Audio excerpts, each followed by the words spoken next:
If I have one goal above all others as your instructor at NAU, it is to teach you how to practice. In this video, I'm going to be sharing with you some of the best advice I know of for practicing your instrument effectively. Topics will include how to structure a practice session, how much time one should practice, and what is the right mentality for practicing effectively. Rich Holley is a percussion instructor and college music department administrator.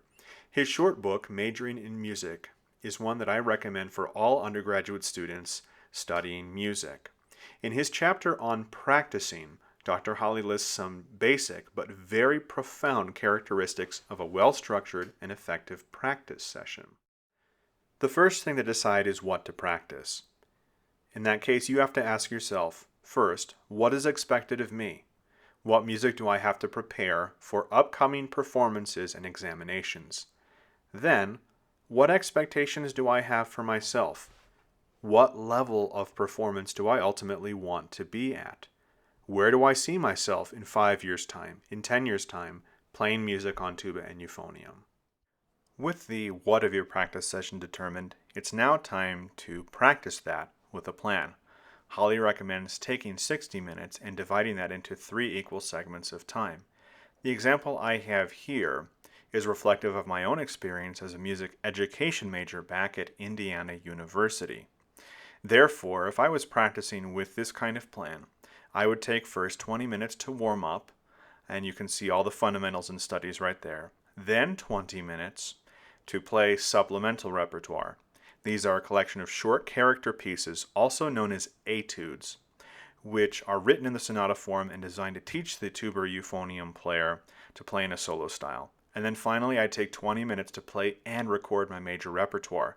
That's music for school orchestra, music for recital, and music for auditions that I was taking, like the U.S. Navy Band or the Detroit Symphony. Finally, Holley says that during the weekdays, a student should plan to practice something like an hour per day, a statement with which I definitely agree. Everything that we give here to play at NAU, both in lessons and in ensembles, should take about an hour of work.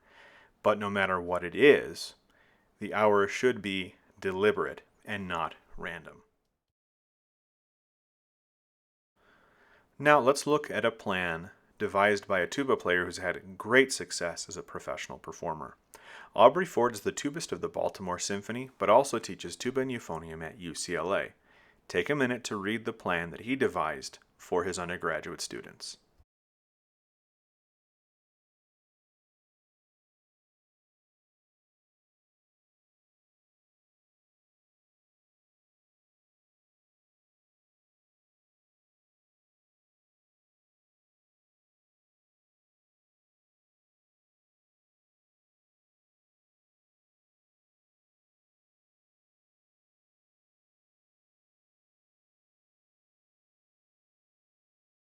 This plan is twice as long and more detailed.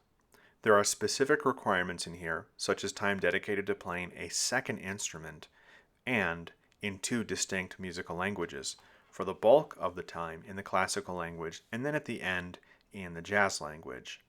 If we were to look at this plan like we looked at Rich Holley's practice plan, we'll notice that much more time is given to playing the supplemental repertoire and the major repertoire than playing the warm-up, but also that the practice of recording and listening back is present in the supplemental repertoire practice for the etudes and the major repertoire practice for the orchestral excerpts.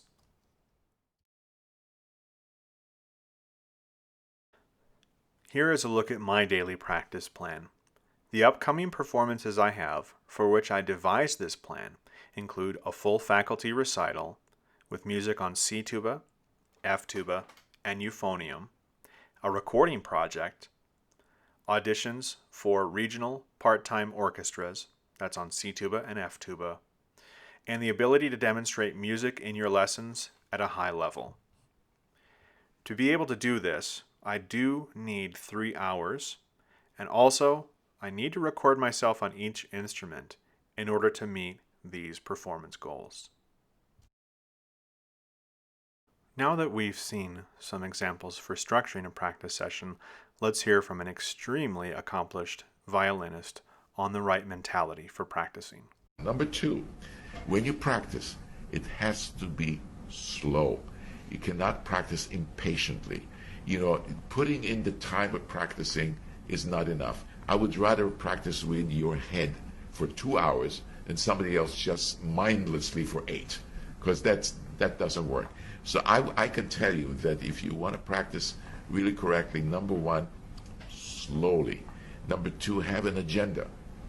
Why do you want to practice? Make sure that you practice in small sections. You want to make sure that you don't repeat anything without actually hearing what you're doing. Because when you repeat certain things, and for example, let's say that you practice something for the bow, and you keep repeating it, and then you're playing it slightly out of tune, then you're actually practicing to play out of tune.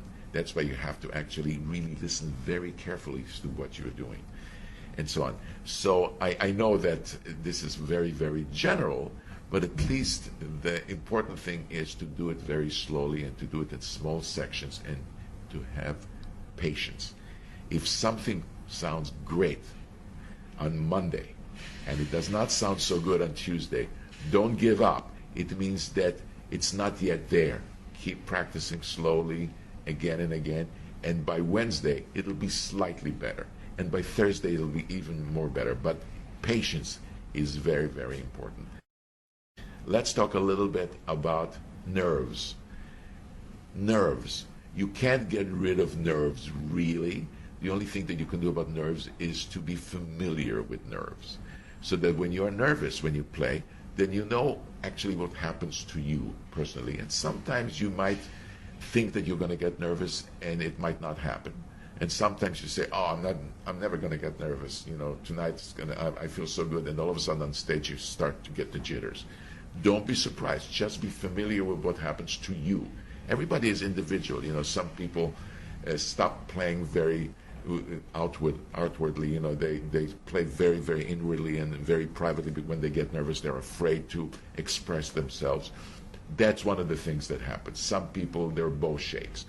Everybody has a different kind of thing. But as long as you actually remember what happens to you, and just say, oh, I know that. That's what happens to me. I'm going to try and deal with it. That's one way of dealing with nerves. Not so much getting rid of nerves, but dealing with nerves. It may seem that Mr. Perlman's statements on nerves belong in a video about performance anxiety and not practice. But in this next clip, Mr. David Kim, the concertmaster of the Philadelphia Orchestra, has some ways for dealing with nerves in practice. For any student preparing for a recital, this is a must listen.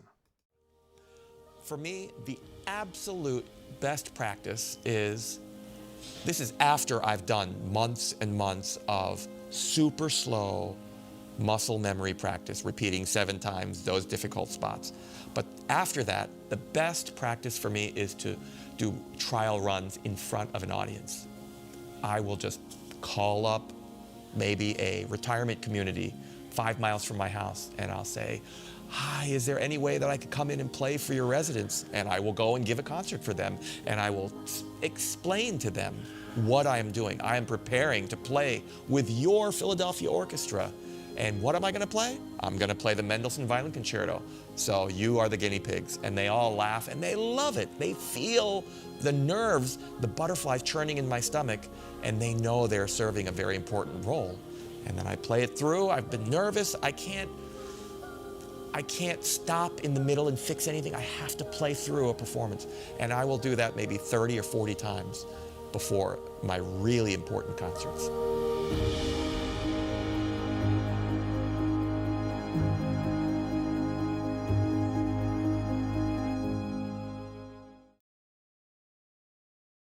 And there you have it. From this video, you should be able to identify some major themes about good practice.